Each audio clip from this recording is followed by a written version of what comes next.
au ana chochote katika fadhila za kidunia, basi anampenda yeye kwa ajili hiyo.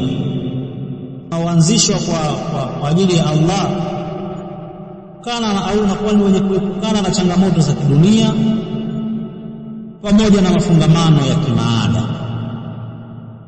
Wa yakunu al-ba'ithu 'alayha al-iman billahi la ghayra, na inakuwa msukumo uliofungika katika ndugu wao basi ni imani kwa ajili ya Allah subhanahu wa ta'ala, imani ya kumwamini Allah subhanahu wa ta'ala na si chengine. Tunaelewana ndugu? Tunajifunza katika utangulizi huu mambo haya ambayo tumezungumza kwamba Muislamu anapotaka kumchagua rafiki, anapotaka kumfanya mtu katika marafiki zake au ni wa karibu yake, cha kwanza anachotakiwa kuzingatia ni kwamba undugu wao uwe ni kwa ajili ya Allah subhanahu wa ta'ala na si jambo jingine. Lakini katika maelezo ambayo anaendelea Sheikh anasema, wa amma adabuha, kuna adabu katika masala ya kumfanya mtu kuwa ni rafiki. Wa hiya yakuna almuttakhadhu akhan, yule ambaye anataka kumfanya mtu kuwa rafiki au kuwa ni ndugu, kuna adabu zake.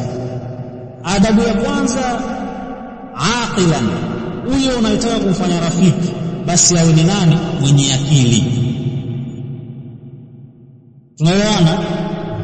Rafiki awe ni mwenye akili, kwa sababu anasema li'annahu la khaira fi ukhuwati al-ahmaq wa suhbatihi, hakuna khairi katika kumfanya rafiki mtu mpumbavu.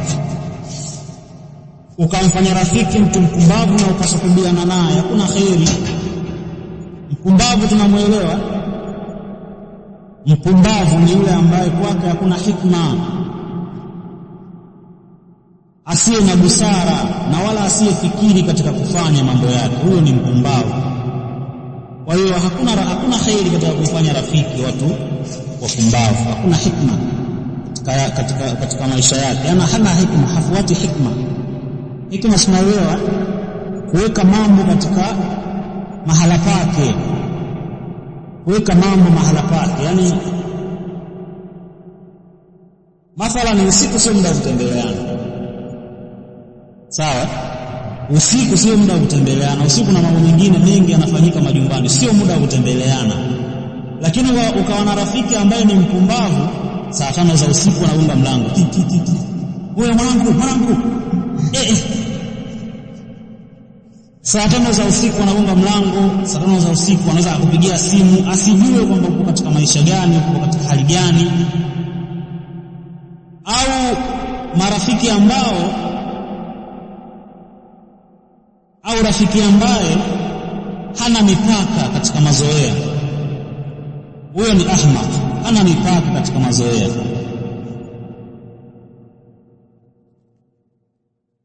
Anasema idh qad yadhurru al-ahmaq al-jahilu min haythu yurida an yanfa, anaweza akaleta madhara rafiki yule mpumbavu ambaye ni mjinga, hali ya kuwa anakusudia kuleta manufaa, yani lengo ni alete manufaa, lakini akaleta madhara.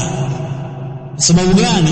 Hana hikma, ni mpumbavu. Tunaelewana? Ni mpumbavu. Wewe unamchukuliaje rafiki ambaye mazoea yake yamevuka mpaka kwako, hata kwa mkeo? Akifika nyumbani hana hodi, huyu rafiki yangu shazoeana, rudi mpaka jikoni, anamkuta mkeo yuko katika hali ya kawaida, ni mwanamke yuko nyumbani kwake anapika, shemeji. Ni upumbavu. Jambo lingine ambalo tunatakiwa kuzingatia katika kumchagua rafiki, hasan al-khuluq, tabia njema. Tunaelewana? Rafiki aangaliwe katika tabia njema. Ndio anaweza akawa na akili, lakini akili pia kuwa nayo tu, hii akili ya kawaida kuwa nayo tu huenda isimpelekee mtu kuwa na akili na tabia njema. Anasema idh sayyi'ul khuluqi wa in kana aqilan faqad taghlibuhu shahwatun au yatahakkama fihi ghadabun, yule ambaye ana tabia mbaya hata kama akawa na akili, basi anaweza kupendelea matamanio yake na akahukumu kwa ghadhabu, akafanya hukumu kwa ghadhabu, fayusia ila sahibihi, na akafanya makosa kwa ndugu yake kwa sababu tu ya tabia njema, kwa sababu tu ya tabia mbaya. Ana akili ndio, lakini tabia zake ni mbovu. Tunaelewana? Tabia ni mbovu, na huu msingi upo hata Mtume sallallahu alaihi wasallam alipohimiza swala la kuwakubalia wale wanaoleta kosa katika majumba, alisema ni yule mwenye dini na nini na tabia njema. Huu ni msingi. Jambo la tatu katika yale ambayo yanazingatiwa katika kumchagua rafiki ni taqiyan. Rafiki anatakiwa kuwa taqiyan, mcha Mungu. Anaweza akawa na akili, anaweza akawa na tabia njema. Tabia njema tunaelewa, tabia njema si tu yani mtu anaweza akasifika na tabia njema katika jamii lakini bado akawa sio taqiyan, sio mcha Mungu. Anaweza akawa si mzinifu, sio mwizi, sio msengenyi, ni mtaratibu, mpole, anazungumza kwa ukarimu, sawa, lakini bado yeye haswali. Yeye haswali, huyo anakuwa si mcha Mungu. Ndio ana tabia njema, ana akili timamu, ana tabia njema ndio, lakini si mcha Mungu, haswali na wala hajinasibishi na masala ya kielimu. Subhanahu anasema anna al-fasiq al-kharij an ta'ati rabbih la yu'man janibihi, yule ambaye fasik, muovu, ambaye ametoka katika toa ya Mola wake, hapati amani ndugu yake, yani haaminiki yule wa pembeni yake. idh qad yartakibu dhidda sahibihi jarimatan la yubali ma'aha bi ukhuwatin au ghayra. Sababu anaweza akauendea au akafanya jambo kumfanyia ndugu yake, anaweza akamfanyia jarima, anaweza akamfanyia kosa au uovu fulani, na wala asijali kundugu wala chochote, sababu yeye sio mcha Mungu. Anaweza akafanya jambo na asijue kwamba hili jambo mimi nafanya ni makosa kwa Allah, hana dini. lianna man la yakhafu Allah ta'ala la yakhafu ghayra bihalin min al-ahwal, kwa sababu yule ambaye asiyemuogopa Allah, yule ambaye hamuogopi Allah wala hamuogopi asiyekuwa Allah kwa hali yoyote, ikiwa mtu anathubutu kumwasi Allah subhanahu wa ta'ala, vipi kwa asiyekuwa Allah? Ni jambo la kawaida kumfanyia ukorofi. Kwa katika mambo ambayo yanatakiwa kuzingatiwa katika kumfanya mtu ni rafiki, awe mcha Mungu. Usimfanye rafiki mtu fasik, mwovu. Anaweza akakuunganisha katika mikakati ya zinaa. Kuna baadhi ya marafiki ni mabahau. Unaweza kukuta wewe unakataa kuwa na mademu mtaani kwa sababu ya ucha Mungu, yakakuona wewe ni domozege, akakutongozea, akampeleka geto, akakuita, akwambia ingia ndani. Ukaingia wewe, kila siku ukaingia ndani, anakufungia mlango na kurushia tu sauti, wewe bwana umezidi bwege, leo maliza. Hakuna haja ya kuwafanya marafiki watu waovu. Lakini jambo la nne anasema mulaziman lilkitabi wa sunna, ni yule mwenye kulazimiana na nini? Na kitabu cha Allah al-Qur'an na sunna, hadithi za bwana Mtume sallallahu alayhi wasallam zilizo sahihi, baidan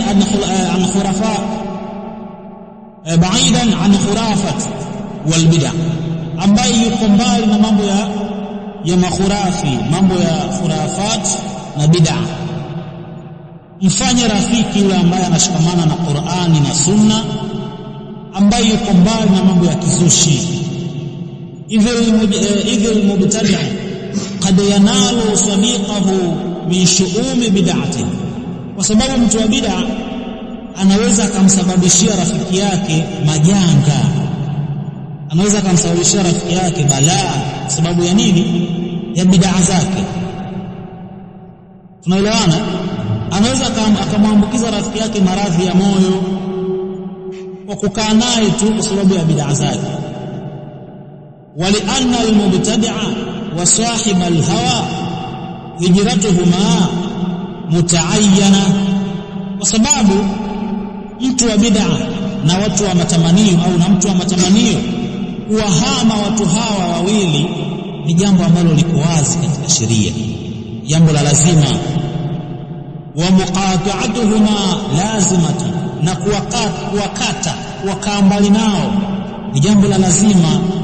Fa kaifa tumkin khulbatuhuma wa sadaqatuhuma, sasa inawezekanaje mtu akawafanya wao kuwa ni watu wa karibu na akawafanya marafiki? Inawezekanaje? Kwa sababu sheria imehukumu kumkata mtu ambaye ni wa bid'a na mtu wa matamanio, unaachana naye.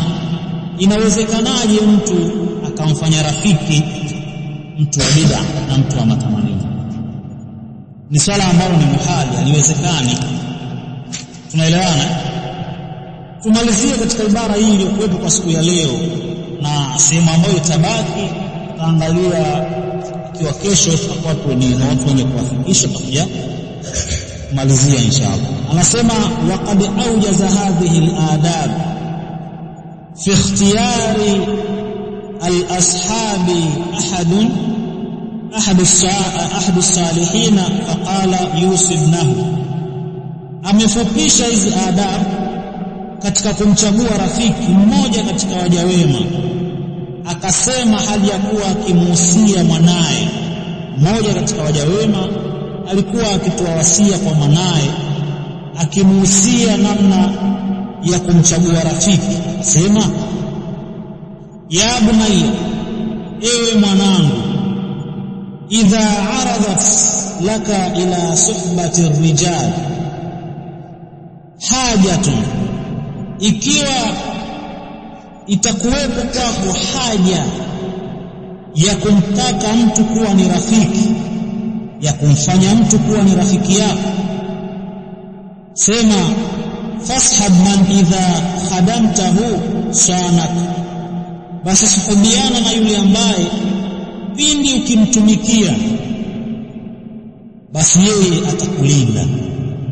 Suhubiana na yule ambaye pindi ukimtumikia, sio kumtumikia kwa utumishi wa utumwa au ujakazi.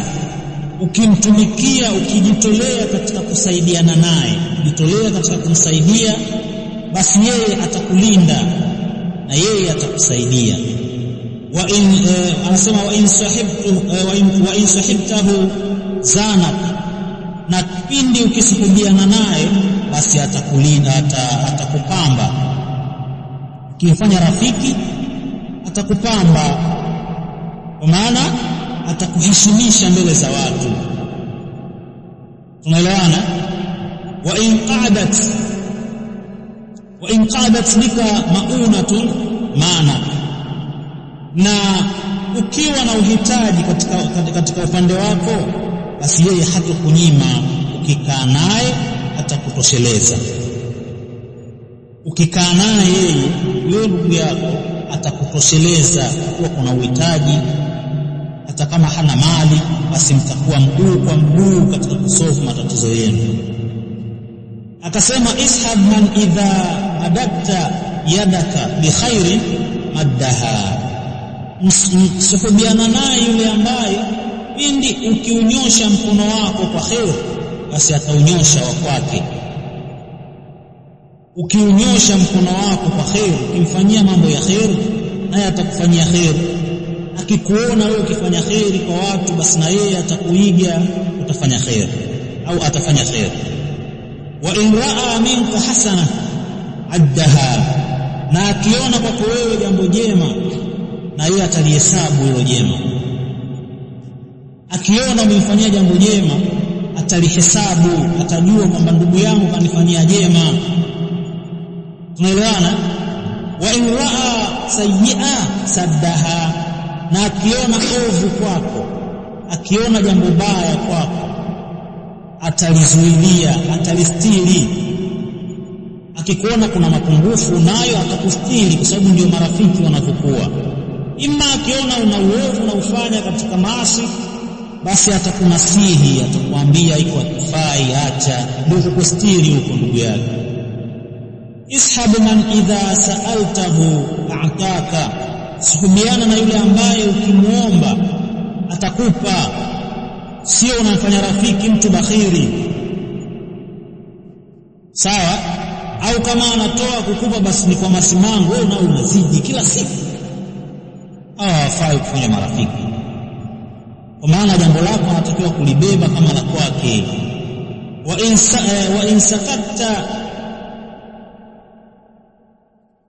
wa insakatta ibtadak, na pindi ukinyamaza wewe basi yeye anaanza.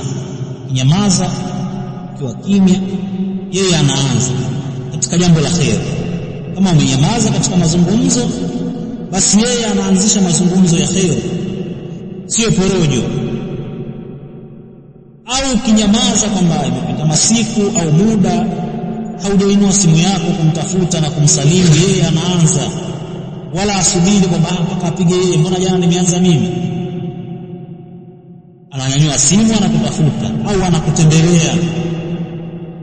Wa in nazalat bika nazilatun wasak, na pindi likishuka kwako janga au jambo lolote, ukipata na shida yoyote, basi yeye anakusaidia. Tumeelewana? Ishab man idha qulta saddaqa qawlaka, sahubiana naye ambaye pindi ukizungumza atasadikisha kauli yako, sio yule ambaye kila muda mnabishana. Pindi ukizungumza yeye atakubaliana na wewe, ataisadikisha kauli yako. Wa idha hawaltuma amran amark, naam, pindi ikitokea mpo katika hali ya kutingwa na jambo, yani mkikusudia jambo fulani, ikitokea mpo katika hali ya kusudia kuliendea jambo fulani, basi yeye anakusaidia katika kulitimiza. Hakuachi peke yako, anakuunga mkono, mnakuwa pamoja.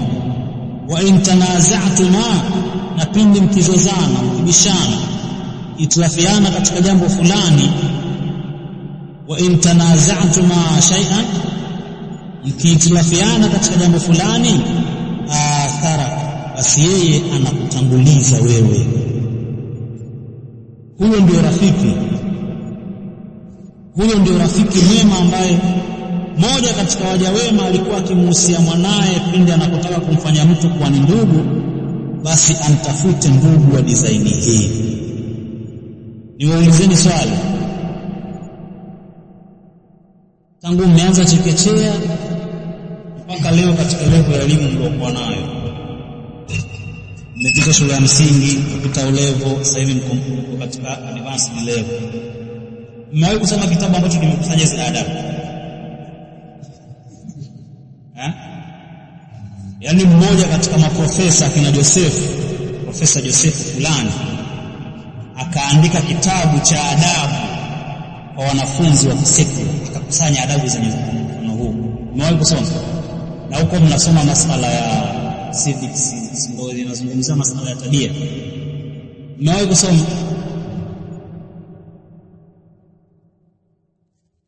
Hawa ndio wenye elimu. Yaani mtu mwenye elimu akikaa akizungumzia jambo fulani la kimaisha au la aina yoyote, anakuwa na mzunguko uliokamilika. Wewe huna maswali tena. Sawa?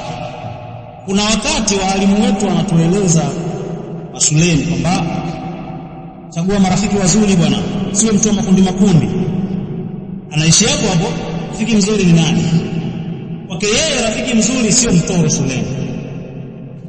Basi sawa, yule ambaye anawahi kila siku shuleni, yeye ndo rafiki mzuri wake. Sio mtu wa makundi, maana yake watu watoro hao.